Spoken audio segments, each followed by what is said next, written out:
Sveiki! Nepatikėsite, apie ką mes šį kartą pakalbėsime. Ogi apie paprasčiausią žemuogę. Žemuogė yra mano pati mylimiausia uoga, todėl man ji yra iš tikrųjų labai nepaprasta. Jau vien tas kvapas, skonis, tai yra kažkas tokio. Dvi mano mylimiausios uogos tai yra žemuogė ir trešnė. Tai šį kartą pakalbėsime apie žemuogę. Ta proga netgi apsimoviau labai gražų raudoną megztinį, kurį numezgė mezgėjas Raimundas, visoje Lietuvoje žinomas vyras, mezgėjas, labai šaunus vyras ir šaunus mezgėjas. Tai linkėjimai Raimundui ir šeimai jo. O dabar toliau tęsim apie žemuogę, nes iš tikrųjų apie ją labai verta pakalbėti. Lietuvoje auga natūraliai ne viena žemuogė, tai auga Fragaria vesca, tai yra paprastoji žemuogė, ir auga šlaitinė žemuogė, Fragaria viridis berods, jeigu kas patikslinsiu. Ir šlaitinė žemuogė iš tikrųjų yra daug retesnė už tą paprastąją žemuogę, kurią mes matom pievutėse, kurią matom prie medžių, va čia prie eglės, atrodo tamsu, bet jai viskas gerai, jinai auga, mezga uogas, patinka jai čia. Sausesnėse vietose, aišku, tos agytės yra mažesnės, drėgnesnėse, derlingesnėse, didesnės, bet iš esmės pačiai žemuogei didelio skirtumo nėra. Čia tik mums žmonėm atrodo, kad miške tai didesnės uogos, skanesnės, o pačiai žemuogei jinai vis tiek tas sėklytės užmezga viską ir jai didelio skirtumo nėra. Tai šlaitinė žemuogė, jinai šiek tiek skiriasi tuo, kad turi didesnės gyslas lapų ir taip pat jinai apskritai yra tokia didesnė ir tos uogytės vadinamos, jos yra tokios apvalesnės. Pavyzdžiui, kai mes žiūrėtume tą paprastąją žemuogę, uogytės yra labiau tokios kūgiškos galbūt, o tos šlaitinės žemuogės yra labiau rutuliškos uogos. Tai va, jeigu rasite šlaitinę žemuogę, labai galite apsidžiaugti, nes tai yra daug retesnė žemuogė už tą paprastąją. Na, o paprastoji tikrai nėra paprasta ir visą tai, ką aš dabar kalbėsiu, aš kalbėsiu būtent apie paprastąją žemuogę, taip vadinamą Fragaria vesca, nes nebandykite rinkti žaliavos vaistinės nuo tų kultūrinių žemuogių išvestų jau, kurios yra didelės, tokios skanios, daug lapų, dideli lapai. Viskas gerai, jos tikrai yra kaip uogos daug, galbūt skanesnės, daugiau veda tų uogų, bet vaistinės savybės dėl to nukenčia, nes vaistinės savybės tiesiog yra tapusios tų kultūrinių veislių visokių silpnesnės. Tai jeigu rinksite vaistinę žaliavą, rinkite tik tai Fragaria vesca, tai yra paprastosios žemuogės vaistinė žaliava. Kokia yra ta vaistinė žaliava? Tai paprastosios žemuogės galima rinkti tiek uogas vadinamas, tiek lapus, tiek netgi šaknis. Ir iš tikrųjų žemuogė buvo naudojama nuo seno ne tik maistui, kaip mes visi esame pratę, bet ir vaistui.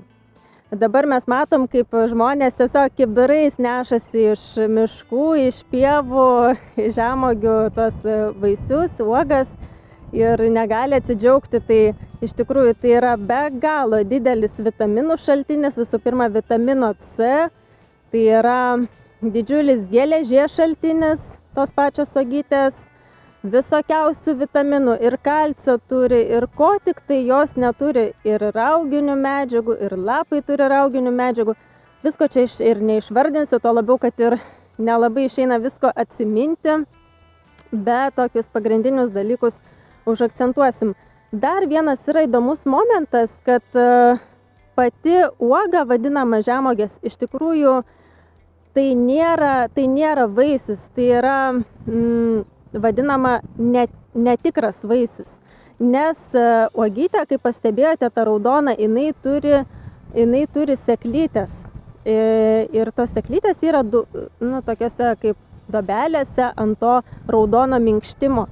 ir ten yra tikrieji žemuogės vaisiai. Ir tie vaisiai yra vadinami ne uogomis, o riešutėliais. Tos sėklytės yra vadinamos riešutėliais. Čia jau kalbu botaniškai, taisyklingai, kaip jos turėtų būti vadinamos. Tai tiesiog pati žemuogė, ta uoga, tikiuosi, kad jums girdisi, nes vėjas gana stipriai pučia. Ta žemuogė pati uoga, jinai yra vadinama sutelktiniu vaisiumi. Na, bet mes esame, kadangi ten yra daug tų sėklyčių, tai sutelktinis vaisius. Na, bet mes esame įpratę vadinti uogomis, tai aš tiesiog dabar toliau kalbėdama ir tęsiu vadindama jas uogomis, o ne sutelktiniu vaisiumi. Beje, pats pavadinimas lotyniškas Fragaria vesca, fraga, tai buvo tiesiog skirta apibūdinti būtent žemuogės tam vaisiui sutelktiniam, tai raudonai uogai. Netgi dabar tam tikro tipo vaisiai yra vadinami fragomis. Tai vat, tas genties pavadinimas fraga yra kaip žemuogė, tas sutelktinis vaisius, o veska yra nuo žodžio veski, tai yra valgomas, naudojamas maistui, tai tiesiog jau iš karto apibūdina, kad tai yra valgomas augalas. Dabar ką reikėtų dar žinoti apie žemuogę? Na, šito gal nebūtina žinoti, bet dar prisiminiau vieną dalyką, kad tai yra labai plačiai paplitęs augalas, nes jinai auga tiek Europoje, galbūt ne visoje Europoje, bet dalyje Europos tikrai didelėje dalyje. Jinai auga ir Azijoje, ir Afrikoje, net ir berods Šiaurės Amerikoje. Tai tikrai po visą pasaulį paplitęs augaliukas. Nu, dabar šiek tiek galbūt pereisime prie žaliavos ir kaip jinai yra vartojama. Taigi tęsime apie žemuogę. Aš dabar jūs viliosiu tiesiog su šita raudona didelė prisirpusią uogą, su šito sutelktiniu vaisiumi. Ir šiek tiek reikia papasakoti, kuo jinai yra naudinga. Tai kaip jau minėjau, tai yra labai didelis vitaminų šaltinis.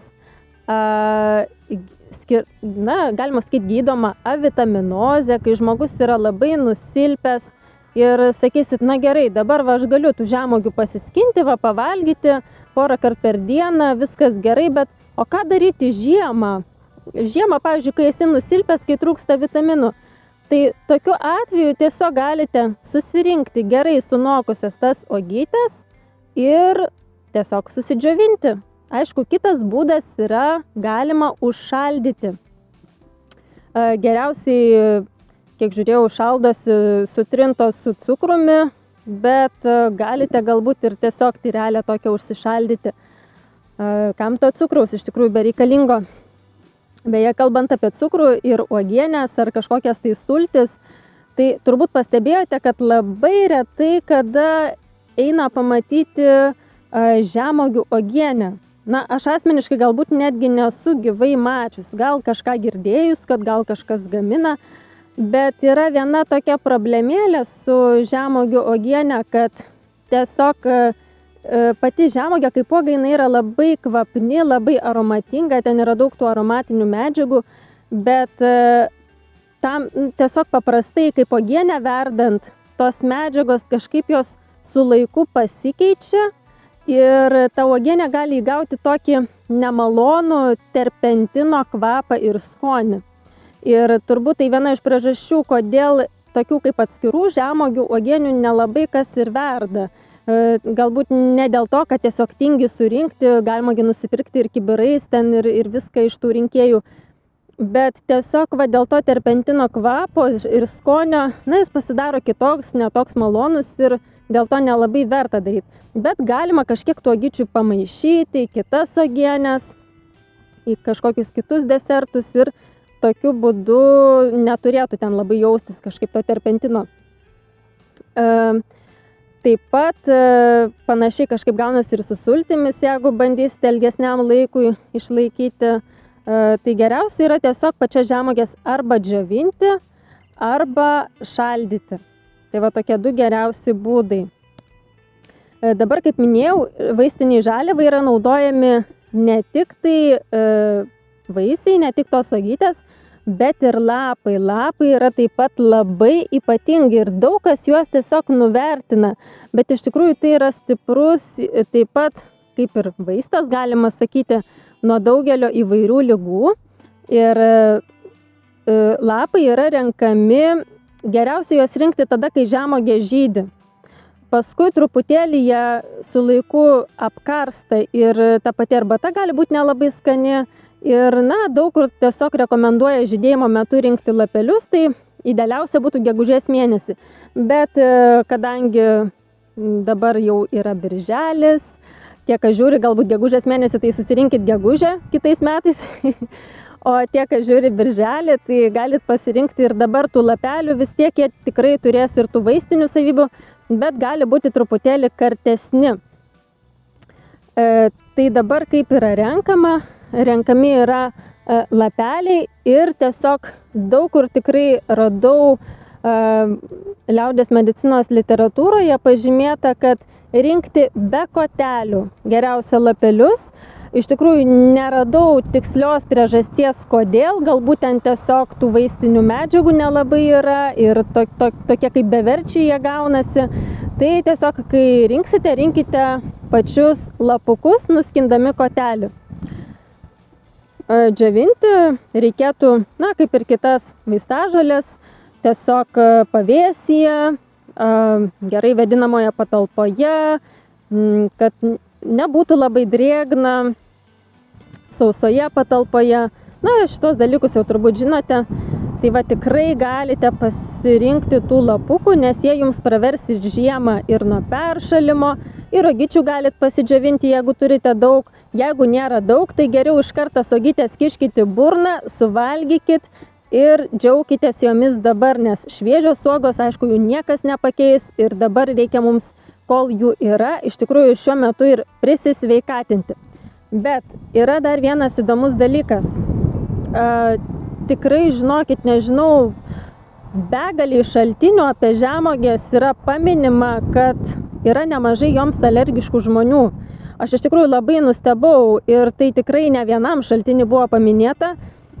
Ir aš galvoju, kas ten su tom žemuogėm, pasirodo, kai kurie žmonės tiesiog yra alergiški kai kuriems erškėtinių šeimos augalams. Nepaminėjau tiesą, kad žemuogė yra erškėtinių šeimos augalas, tai ta pati šeima kaip ir erškėtis, kaip ir rožė, tai galima sakyti, kad žemuogė tiesiog yra rožės giminaitė.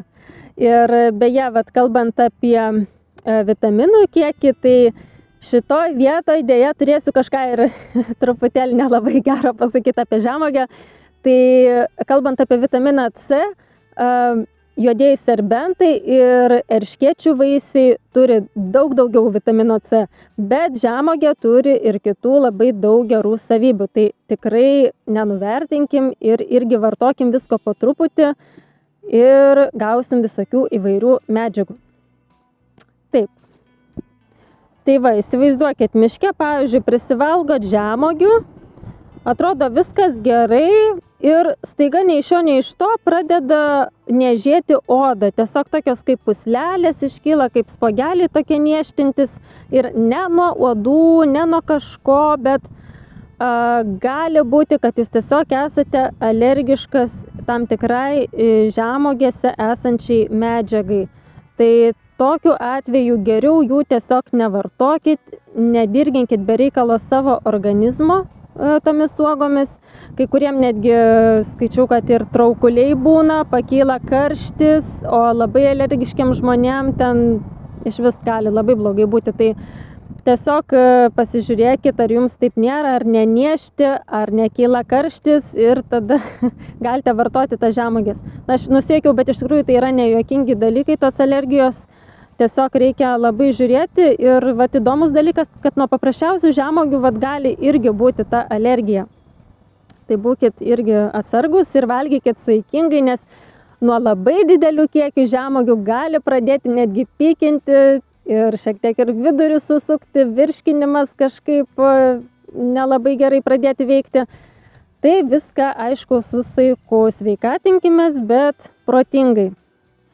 Tiesa, žmonės, kurie turi alergiją būtent žemuogių uogoms, gali pabandyti vartoti jų lapus arbatas ir žiūrėti, ar nebus to šalutinio poveikio, nes lapai neturėtų veikti taip kaip uogos. Tai jeigu esate alergiški uogoms, pažiūrėkit, ar galbūt lapai jūsų visai neveiks ir jūs galite, pavyzdžiui, gerti žemuogių arbatą, galite pasigaminti fermentuotos žemuogių lapų arbatos.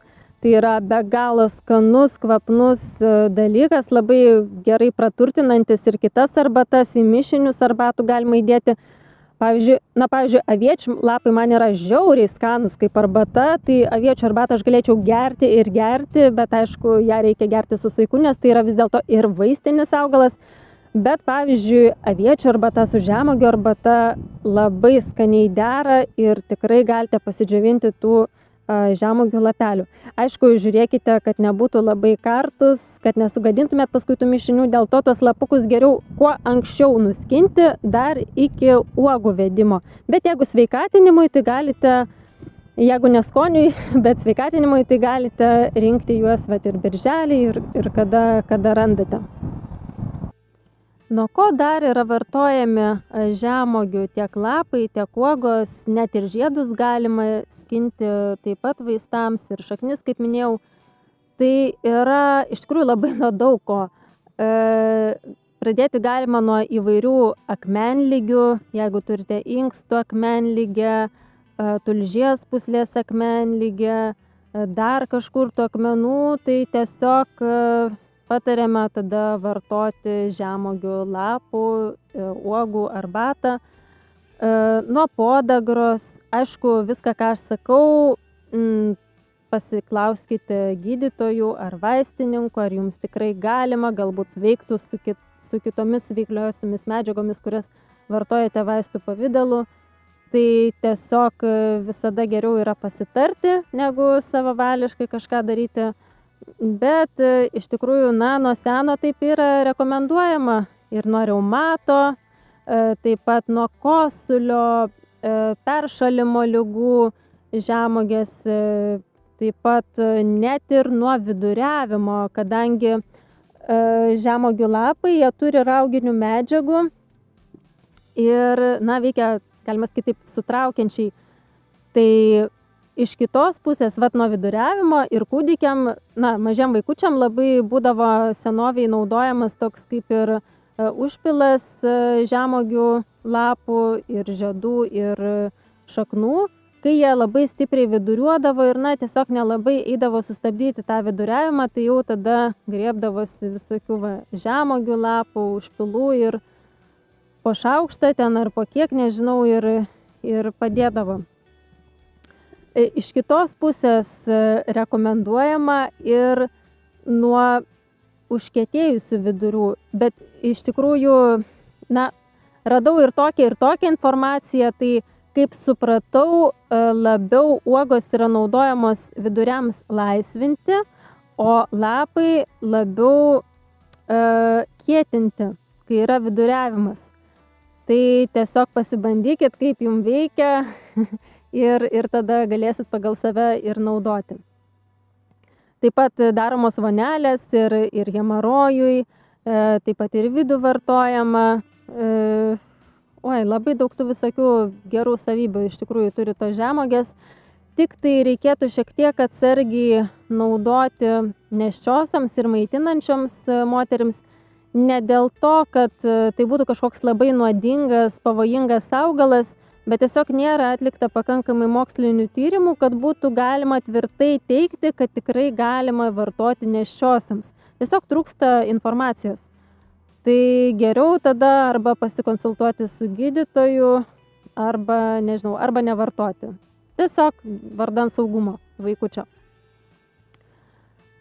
Kitas momentas, kada geriau yra nevartoti, tai jeigu turite skydliaukės problemų, nes, kaip supratau, žemuogių vartojimas, jisai slopina jodo įsisavinimą skydliaukiai ir dėl to šiek tiek gali jums pakenkti. Jeigu turit kažkokių didelių skydliaukės problemų, tai irgi reikėtų atsargiau vartoti, o visiems kitiem, na ir kurie turi alergiją, aišku, irgi, o visiems kitiem kaip ir turėtų viskas būti gerai. Taip pat cholesterolio mažinimui, tikrai daug yra gerų tokių savybių, ką gali padėti patvarkyti žemuogę. Tai tikrai pasidomėkite ir giliau, plačiau, galbūt atrasite, kas jums galėtų pagelbėti. Na, o jeigu neturite visų tų minėtų ligų ar sutrikimų kažkokių, tai tiesiog galite pasirinkti tų lapukų skanioms arbatoms, pasifermentuoti. Ir uogyčių galite pasidžiovinti, kaip razinos bus. Patys lapai vaistiniai žaliavai naudojami kažkur metus. Ilgiau tiesiog su laiku nyksta tos vaistinės medžiagos. O uogytės, jeigu džiovintos, tai galima apie porą metų jas vartoti ir turėtų jaustis poveikis kažkoks. Jeigu neturit visų tų minėtų ligų, kur prieš tai minėjau, tai tiesiog galite pasisveikatinimui, nes stiprina organizmą žemuogės preparatai įvairūs, imunitetą, vitamino C turėsit, tai tikrai verta pasiskinti, net jeigu ir neturit kažkokių ypatingų ligų. Dar vienas įdomus dalykas, kuris susijęs būtent su žemuogių uogytėmis, yra tas, kad jos labai teigiamai veikia dantis, dantenas ir apskritai burnos visą higieną. Tai tiesiog anksčiau žmonės su žemuogių pagalba tirpdydavo netgi dantų akmenis. Tai kaip reikia tą daryti, tiesiog prisiskinat žemuogių, atskleisiu dabar labai ypatingą receptą. Prisiskinate žemuogių, dedate jas į burną ir labai lėtai, ilgai kramtate. Tai nuo senų senovės jos atlikdavo tokią funkciją, kad tirpdydavo dantų akmenis.